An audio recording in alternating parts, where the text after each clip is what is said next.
Welcome, my friends, to the first official shop talk. Now, this is kind of breaking from the format of what we usually do with our project videos. It's going to be a very short, quick, to the point answer to someone's email, because I get a lot of questions via email, and it's nice to put it in a format that's useful for everybody and can be found in the future if you need that information. I'd also like to use it as an opportunity to tell you what's going on in the shop if there's anything I need to update you on, and community stuff like that. All right, so let's get right into it. First things first, I got a couple stickers. A big thank you to everybody who sends these stickers in. These are awesome. And Vance Maker, by the way, dude's 5 years old. Check him out. So what's been going on in my life? Well, 2 months ago, Nicole gave birth to our second child, Ava Elizabeth Spagnolo. She's doing great. She was born early, just like her brother, and we did the whole NICU preemie thing, which is never really all that fun, but all we can ask for is a healthy baby, and that's what we have. So she's doing great, mom's doing great, and life is good. The other thing is I just finished up my gaming dining table. Now, that's a guild project, and you could buy the plans if you want to, but I'm also going to make a free version of the video because I'm getting a lot of inquiries about it. People want to see it go together, and I could certainly do one of those fast videos. I hate doing teaser content. That's not my thing, but enough people have asked about it that I'm going to try to do something that's a good compromise so you could see it go together, because it's kind of an awesome table. Now, a big thank you goes out to my buddy Sean Rubino over at spongeandworks.com. He sent me this wonderful art piece. This is a gilding and patination project, which you can kind of do on a flat panel and then incorporate into something else. And I think Sean's just getting some practice here, doing his best David Marks impression. This is fantastic work. It looks beautiful, Sean, and it will adorn the shop wall forever.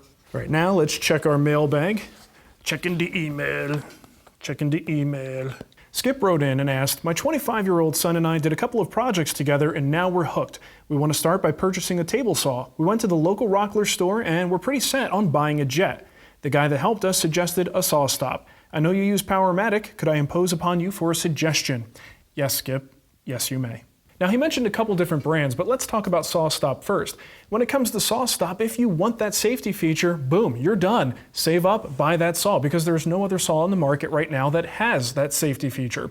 Now, if you're not sure you want it, or if you don't want to pay the extra amount for it, you then open up the playbook. There's a lot of different brands that you should consider. Now, I recommended the PM1000. I think it's one of the best saws out there for the price. It's got sort of that cabinet saw style and feature set, but runs on 110, so the average shop will be able to handle that kind of power requirement. There are other saws on the market, but that's one that I'm familiar with, and that's what I recommended to Skip. So here's what he wrote back. I did listen to your advice and then did something different. Rockler was out of saw stops and they never stocked Powermatic. Going with their cousin Jet, we were able to get the saw, jointer, and a thickness planer.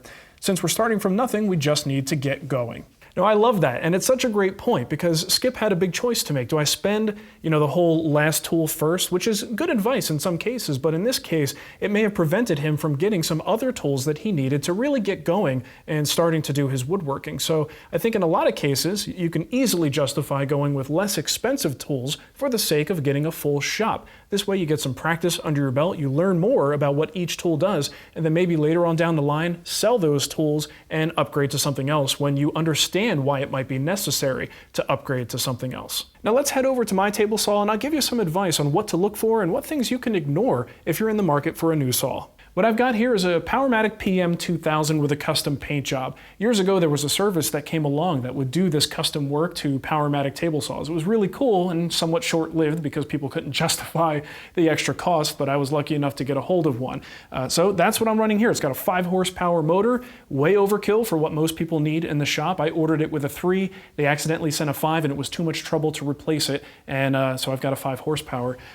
Basically, simple 10-inch cabinet saw, very reliable fence system. In fact, I did upgrade to the very super cool Tools fence system here. It's an aluminum extrusion, dead straight, works really good for my purposes. Up top, I'm running an aftermarket guard system. It's called the Brett Guard from HTC. I don't even know if they make it anymore, but you can see it's nice because it kind of tilts out of the way when you don't need it and drops back down when you do. So what do you look for in a good table saw? First, you need a reasonably flat table. Now, it doesn't have to be dead flat, and it really only needs to be flat in the area around the blade. So don't stress out about it too much, but if it's way out of whack, you may want to skip on that particular one. You want to make sure that the saw takes 0 clearance inserts, either ones that you buy aftermarket or ones you make yourself, because the ones that come with the saws generally have too wide of a gap here. You really want to close that up. 0 clearance inserts are a must. You definitely want to have some sort of splitter in place. Now, a splitter is good, but a riving knife is better because it travels up and down with the height of the blade, so you can use it in more situations, and we don't have to have one of those big clunky guards around it. So you can use this with an overhead guard of some sort, and you can remove it when you need to, and easily put it back in place for the safest cuts possible. You need a good, reliable fence, something that when you lock it down, it doesn't move its position, and back here there's really no flex, and the fence itself should be nice and straight. Also take a look at the miter slot. This is more of a standard miter slot, and if you buy anything aftermarket, chances are you're going to have no trouble finding accessories that fit this. There are some saws that have either proprietary or sort of oddball slots that make it difficult to make sleds and things like that for your table saw. And one of the most useful things I have in the shop is a dado stack. So you want to make sure that the arbor is long enough to take a nice stack of blades like this. Of course, this may vary in different countries.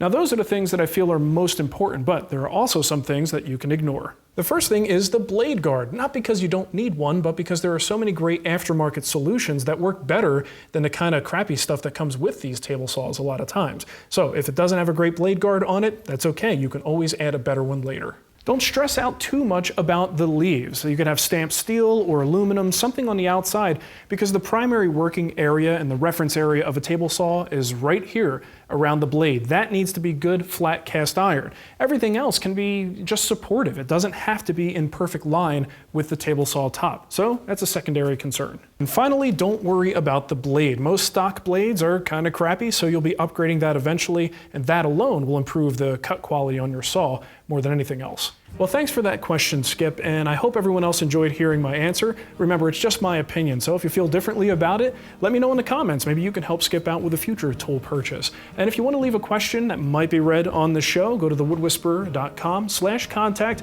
or just leave a question in the comments section, Twitter, Facebook, whatever. I'm going to grab these questions from just about everywhere.